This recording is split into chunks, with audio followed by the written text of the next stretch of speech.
그게 나도 모르는 사이에 나를 괴롭히고 있는 거고, 그 감정을 내가 스스로 나도 모르는 사이에 처리하고 있는 거고, 무의식적으로. 그러면 감정 에너지 소모가 엄청나요. 나도 모르게 그 감정을 처리하느라고 기진맥진해지는 거죠. 확 처지는 거. 그게 바로 무기력이에요. 드디어 나왔습니다. 유튜브에서 제가 설명드렸던 그 마음을 이해하는 결이 잘 이해되셨던 분들은 분명히 더 심오하게 자기 마음을 헤아릴 수 있을 것 같고요. 제가 조금은 등한시했던 구체적인 실전 팁도 많이 각 꼭지마다 담았습니다.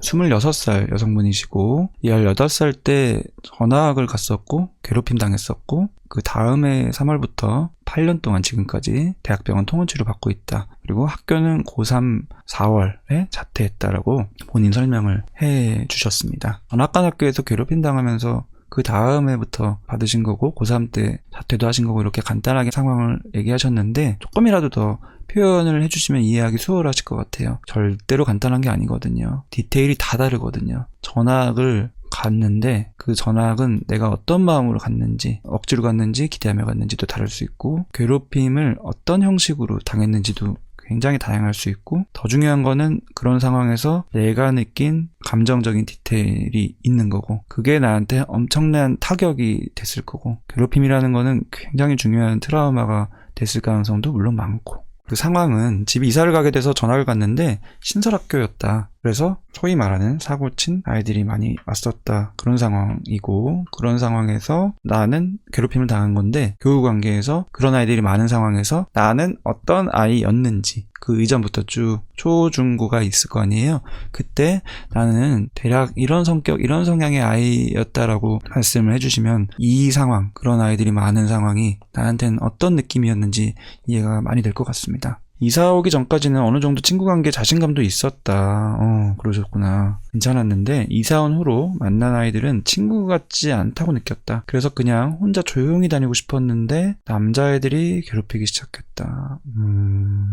그 전까지는 어느 정도 자신감이 있었는데 전학간 학교에서 친구들은 친구 같지 않은 느낌이 있었다. 사고친 아이들이 많이 왔었다고 표현해 주셨는데, 그것과 관련된 감정일 수도 있고 아닐 수도 있고, 어쨌든 그래서 혼자 다니고 싶었는데 그게 계획대로 안 된 거죠. 괴롭히기 시작했다. 그러다가 여자애들도 그렇게 됐고, 내 책상에 낙서하고 물건도 사라지고 뒤에서 수군대고 너무 힘들었다. 그런 경험을 이제 하신 거네요. 이제 지금까지 쭉 얘기하신 거는 이제 경험, 상황 얘기시고, 그때 어떤 내적인 경험을 하셨는지를 여쭤보고 싶어요. 지금 얘기하신 건 이제 겉에서 관찰할 수 있는 부분들이고, 내 마음속에서는 어떤 일이 일어났는지, 내 생각의 흐름, 또 내 감정의 흐름, 혹시 떠오르시면 조심스럽게 표현을 해보셔도 좋을 것 같습니다. 아직도 중고등학생들 보면 너무 싫다, 왕따 당했던 경험 때문에 가짜나 보이기도 하고 정말 충격적이다, 이런 경험들을 하신 분들이 굉장히 많고요. 저도 역시 상담하면서 정말 많이 경험하고요. 지금 중고등학생분들도 경험을 많이 하고 있고요. 성인이 된 이후로도 이 트라우마 경험 때문에, 이 감정 경험 때문에 내 삶에 지장이 되는 분들이 굉장히 많고, 말씀하셨듯이 그냥 지금 중고등학생들 봐도 그런 감정이 올라와서 나도 모르게 이제 감정이 너무 힘드니까 나도 모르게 피해서 가기도 하고, 그런 학교 근처나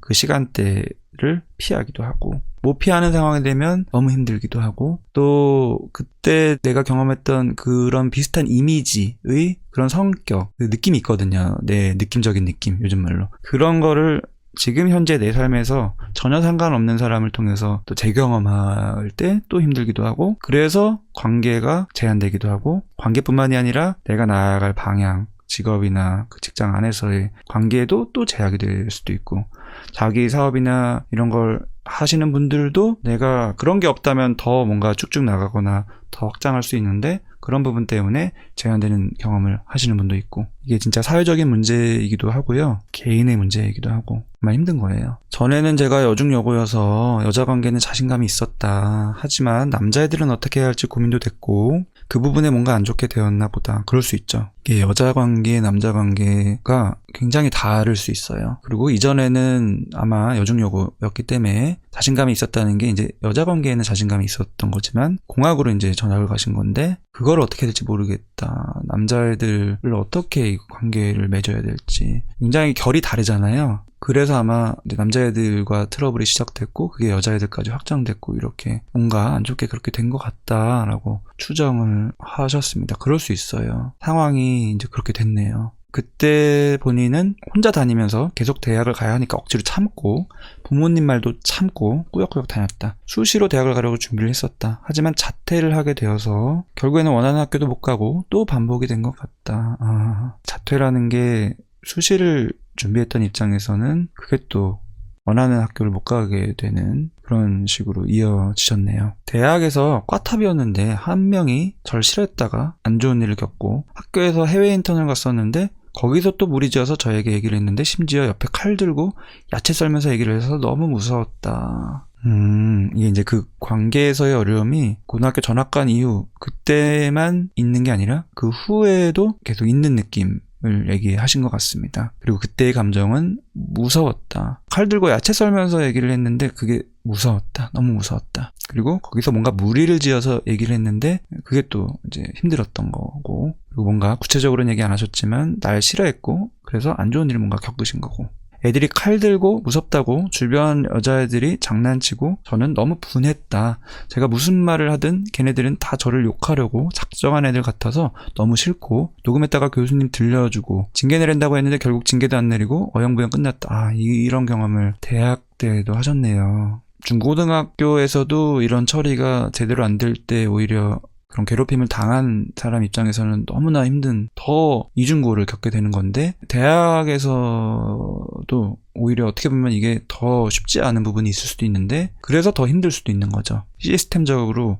징계 처리나 이런 게 되게 힘든 구조일 수도 있기 때문에 미성년과 성인의 경계에서 성인에 또 속하기 때문에 그런 제한이 또 더 클 수도 있고 그래서 더 힘드셨겠네요. 이런 경험들을 계속 하셨네요. 근데 이 시작되는 시점이 전학 가기 전까지는 괜찮았는데 그런 학교, 또 그런 아이들, 또 공학 남녀 아이들 이런 상황에서 힘든 경험을 한 이후로 그때 느낀 감정이 있으실 거예요. 아까 이제 표현을 안 해주셨는데 아마도 그 감정이 반복되실 거예요. 사람이 이제 머리로 기억하는 것도 있지만 상황에 대한 기억도 있지만 내가 머리로 기억은 인식은 잘 못해도 머리 따로, 감정 따로 경험하는 게 있는 거예요. 그래서 그거를 살펴보셔야 되는 거예요. 고등학교 전학 갔었을 때 그 상황에서 남자들이 막 괴롭히기 시작했을 때 그게 여자애들로 확장됐을 때 나는 어떤 감정이었는지 아까 표현하신 거는 뭐 참고 그냥 대학만 가고 이러다가 자퇴하느라고 뭐가 마음대로 안 된 이 얘기를 하셨는데 그거는 나의 어떤 플랜이고 나의 행동에 대한 부분이죠. 본인이 그때 느낀 감정을 다시 한번 여쭤보고 싶어요.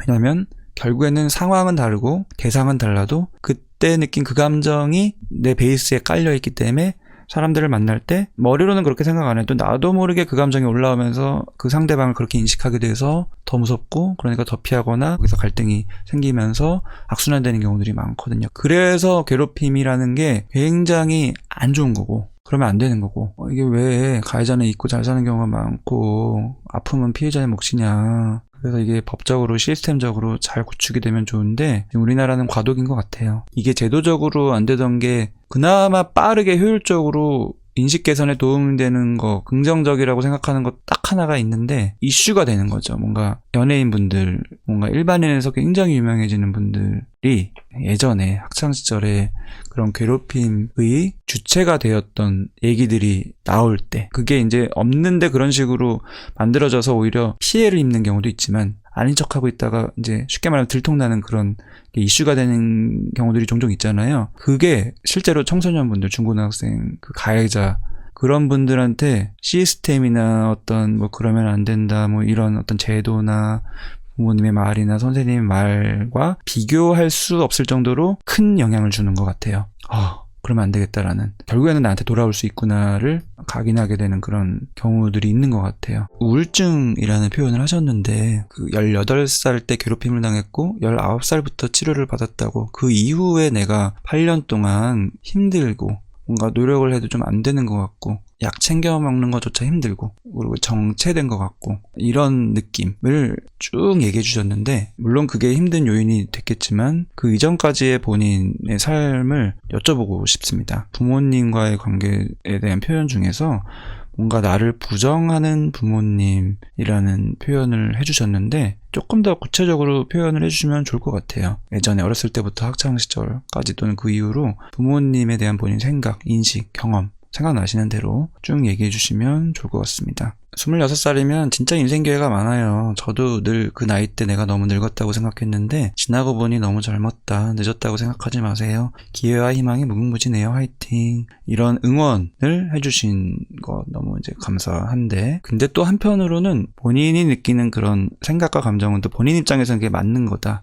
사연 주신 분 입장에서는 26살이라는 나이가 또 굉장히 뭔가 정체되어 있고 뭔가 빨리 해야 되고 늦은 것 같고 이런 느낌 받으실 수 있어요. 실제로 훨씬 더 나이가 젊은 분들도 그런 느낌을 받으시는 분들도 있습니다. 21살인데 너무 지금 정체되어 있다. 남들은 지금 모두하고 있는데 나는 그렇지 못하고 있다. 앞으로 계속 이러면 조금 있으면 20대 중반, 조금 있으면 20대 후반, 조금 있으면 30대 이런 식으로 미리 또 염려가 될 수도 있고 그래서 당연히 생각을 내가 조금 더 여유롭게 가지고 늦었다고 생각하지 말고 객관적으로 기회와 희망이 무궁무진함을 인식하면 참 좋지만 머리로 그렇게 생각하려고 해도 내 감정이 항상 나를 움직일 수 있기 때문에 조급해질 수도 있는 것 같아요. 사람마다 그 정도가 또 다른데 다르다면 그 이유도 또 있는 거고 개인이 가지는 어떤 경험, 특성 이런 부분들을 그래서 제가 여쭤보는 거예요. 구체적으로 이해하기 위해서. 평소에도 뭔가 고민 얘기하면은 그런 거 신경 쓰지 말라고 부정을 했다. 아, 그런 거구나. 내 마음을 얘기했는데 신경 쓰지 말라고 이렇게 간단하게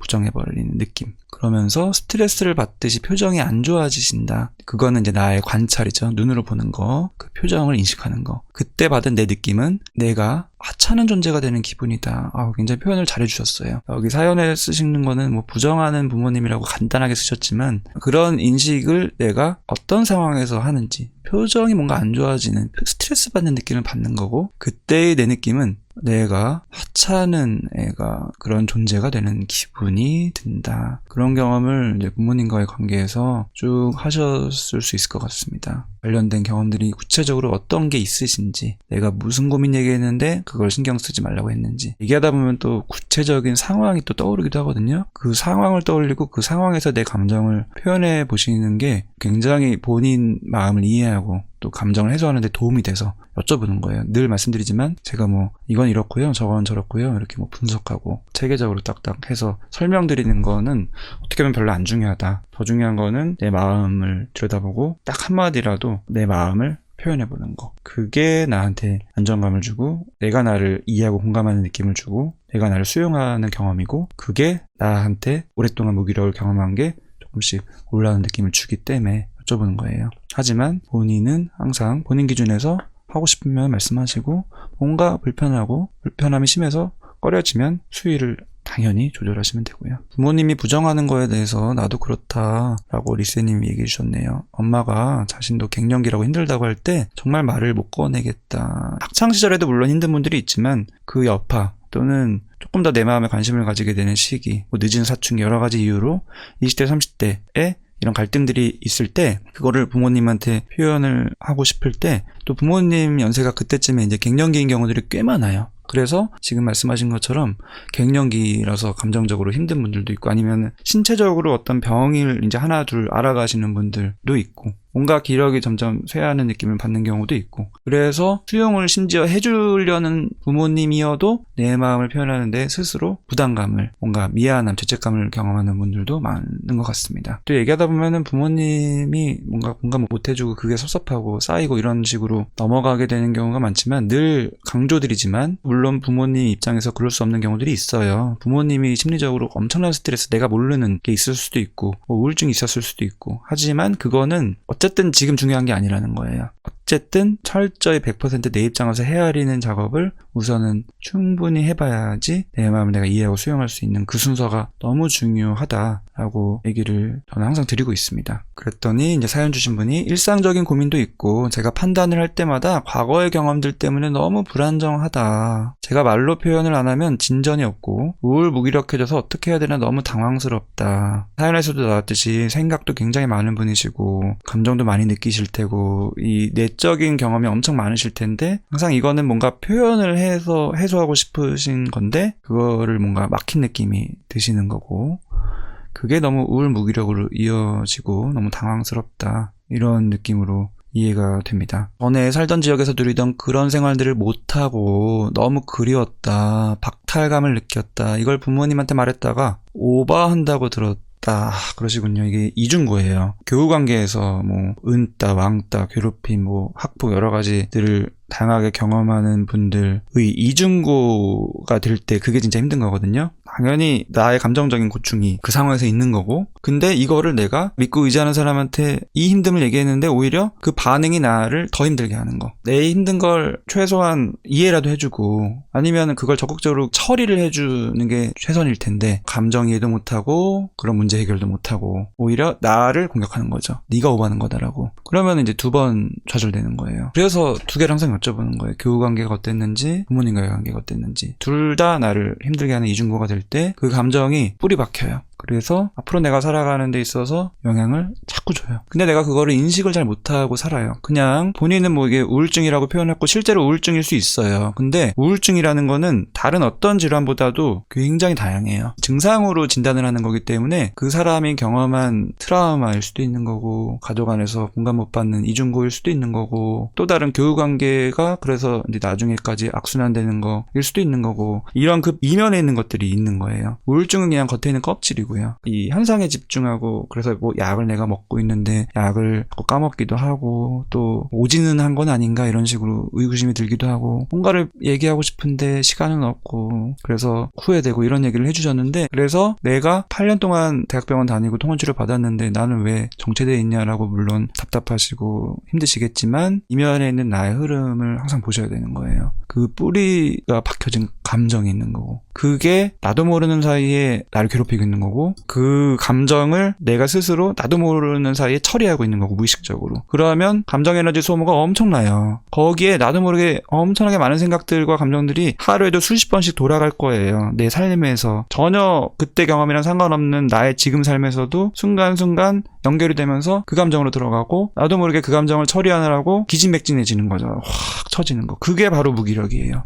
오늘 사연에서 중심적으로 얘기하신 무기력. 계속 반복되다 보면 내가 무능력하다. 또 이 와중에 난 포기도 못한다. 혹시나 하면서 또 노력을 하긴 하는데 또 자괴감을 느낀다. 그래서 이런 뭔가 악순환되고 정체되어 있는 느낌, 반복되는 느낌 이런 걸 경험하시는 거 맞는데 그 이면에는 감정이 있는 거예요. 내가 굉장히 힘들었던 경험 속에서 경험했던 나의 내면적인 내적인 감정 느끼는 것도 힘들고 이 감정 털어놨는데 공감 안 하고 오히려 나를 공격하는 그 느낌도 소위 말해서 두 번 죽이는 거고 그래서 더 안으로 들어가고 그러니까 이제 감정이라는 거는 함부로 표현하면 안 되는구나. 그냥 눌러야 되는구나 참아야 되는구나 이런 식으로 꾹꾹꾹 누르게 되는 거고 그렇기 때문에 지금 상담을 하면서도 그게 힘드신 거예요. 항상 내 마음속에서는 생각도 많고 감정도 많은데 뭔가 얘기를 하고 싶은데 시원하게 울지도 못하고 오열할 것 같아서 상담할 때 내가 오열하면 이상한 사람으로 볼 것 같아서 심지어 마스크를 지금 쓰는 상황이니까 울고 싶을 때의 표정을 가릴 수 있을 텐데 이게 상담에 방해가 되는지 그렇다고 내가 오열할 수는 없고 이런 식으로 감정을 내가 표현하는 거 감정을 억누르는 거 이 사이에 에서 굉장히 갈등을 하시는 것 같아요. 그래서 내가 힘드니까 하고 있는 그 상담에서조차 힘드신 경험을 계속 하시는 거. 애들이 칼 들고 무섭다고 주변 여자애들이 장난치고 그때 나는 너무 분했다. 그 상황에서 본인이 분함이 있는 이유가 또 있는 거예요.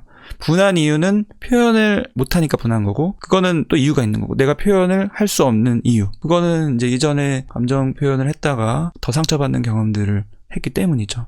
그러니까 이럴 수도 없고 저럴 수도 없고 하지만 난 느껴지고 억울하고 분한 거죠. 전에 살던 곳만 가더라도 저는 안정감을 느끼고 편해요. 그 친구들한테도 마음이 열리고 지금은 그런 일을 겪은 후로 연락을 못해서 다 소원해져서 주변에 사람이 없어서 너무 힘들어요. 네, 이게 이제 이중고를 지나서 이제 뭐 삼중고로 계속 가는 거예요. 관계에서 이런 식으로 내가 어려움을 겪고 하니까 원래 괜찮던 관계들도 연락을 못하게 되면서 소원해지면서 고립된 느낌.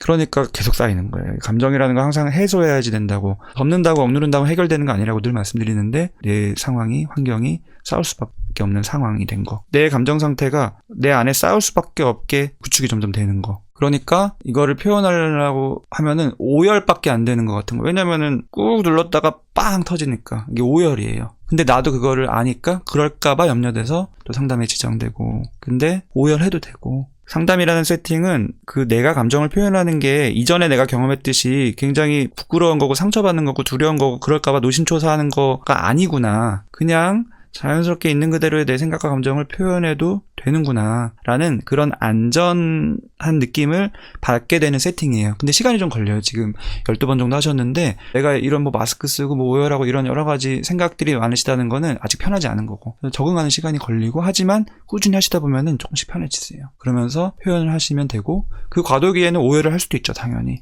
근데 내가 오열을 해도 괜찮구나, 내가 무슨 감정 표현을 해도 괜찮구나, 그거를 공감받을 수 있구나를 경험을 조금씩 해보시면 이제 이게 통로가 열리는 거예요. 그 과정을 꾸준히 하시도록 권유드립니다. 감정 표현을 하는 게 너무 두려워요. 내 감정을 말하면 이상한 사람이 될까봐 라고 얘기하셨는데, 사연 주신 분도 그렇고 이런 부분들 때문에 두려워서, 사실 감정이라는 건 두려운 게 아닌데 그냥 내 건데, 그냥 자연스러운 건데, 그래서 제가 늘 내 입장에서 내 생각과 감정, 특히 감정은 100% 타당하다라고 말씀드리는 거고, 감정 수업이라는 거를 몰아서 올렸던 거고, 질투나 시샘 같은 건 감정인가요? 감정이 많이 그 안에 들어있죠. 굉장히 어린 나이부터 이런 감정이 있어요. 어린이집 유치원부터. 내가 이상해서 느끼는 게 아니라 사람은 그럴 수 있는 거고, 이런 감정들을 있는 그대로 바라보게 옆에서 도와주고 같이 공감해주고 스스로 수용하고 감정을 해소할 수 있게 도와주는 거 하는 게 이제 부모님 역할인 건데, 오히려 반대로 경험하신 분들이 너무 많은 게 아쉬운 거고, 저는 그래서 부모 교육을 늘 신경을 쓰는 거고. 하지만 어쨌든 지금 시점에서 보면 딱 과거예요. 과거의 친구, 과거의 부모님. 물론 지금도 영향을 미칠 수 있지만, 계속 상호작용할 수 있지만, 지금 시점에서 내가 바라봐야 될 거는 나예요. 내 마음, 내 감정 속으로 쑥 들어가서 내 입장에서의 과거, 내 입장에서 경험들을 살펴보시는 거를 하시도록 제가 계속 도와드리는 거 하는 게 지금 라이브 상담인 거고, 그래서 사연은 조금씩 다르지만 어떻게 보면 비슷비슷하죠. 내 마음을 바라보는 관점이. 그래서 여기에 이제 사연 주신 분은 한 분이지만 같이 채팅에 참여하시는 분들도, 시청하시는 분들은 더 많은 거고, 내 얘기가 아니어도 내 마음을 같이 한 번씩 들여다볼 수 있는 거고, 의미가 있는 거라고 생각해서 이런 식으로 진행을 하고 있습니다. 제가 살던 동네에 가서 다녔던 학교도 갔다가 너무 좋기도 하고 눈물이 났지만 그래도 희망을 느꼈는데, 부모님이 그런 말을 해서 너무 상처받고 이것조차 나에겐 허락되지 않는구나, 이런 복잡하더라고요. 그러셨겠네요. 내가 뭔가 큰 걸 바라는 것도 아니고 소소한 곳에서 행복을 느꼈는데 그걸 오버하지 말라고 그냥 부모님이 해버리니까 그 후로는 아무 느낌도 못 느끼고 그나마 느끼는 행복을 사라지게 만들려고 하는 것 같았다. 이 과거의 그런 힘듦도 공감을 못 해주고, 내가 소소한 행복을 느끼는 그쪽 방향도 오버하지 말라고 하니까 이게 이럴 수도 없고 저럴 수도 없고 이 경험을 하신 거죠. 그래서 본인한테 본인 감정이 진짜 소중한 거다. 아쉽게도 본인이 경험한 거는 내 감정을 수용받는 수인적인 환경은 아니었지만, 지금부터 아직 20대 중반이신데 과거의 시간도 있지만 앞으로 살아갈, 제가 늘 말씀드리지만 20대 때 이런 고민을 하면서 상담하기 시작하시는 게 굉장히 중요한 전환점이에요. 아직 내가 감정적인 부분에 있어서 두려워서 열지 못하신 상태지만 하시다 보면 저절로 편안함을 느끼시고 분명히 표현하실 수 있게 됩니다. 그걸 꾸준히 하셨으면 좋겠고, 오늘 요 라이브 상담이 하나의 그런 내 감정 두려워할 필요가 없구나라고, 완전히 마음으로 받아들이지 못해도 머리로라도 한번 생각해 보시고 여기 계신 분들의 그런 공감을 통해서 감정적으로도 조금 안정감을 회복하시는 데 도움되셨으면 좋겠습니다. 지금 본인이 자꾸 위축되고 뭔가 정체된 것 같고 내가 못난 것 같고, 하지만 또 알고 보면 못난 거 아닌데 이렇게 왔다 갔다 하고 헷갈리고 하는 게 이해가 되죠. 내 마음 안으로 들어가서 내 감정을 잘 바라보시는 거를 꾸준히 하시기를 권유드리고 응원합니다. 뒤로 잠깐 내려가서 좋아요 한 번만 눌러주시면 저한테 도움이 많이 되고요. 다른 분들도 많이 시청을 할 수가 있는 기회가 됩니다.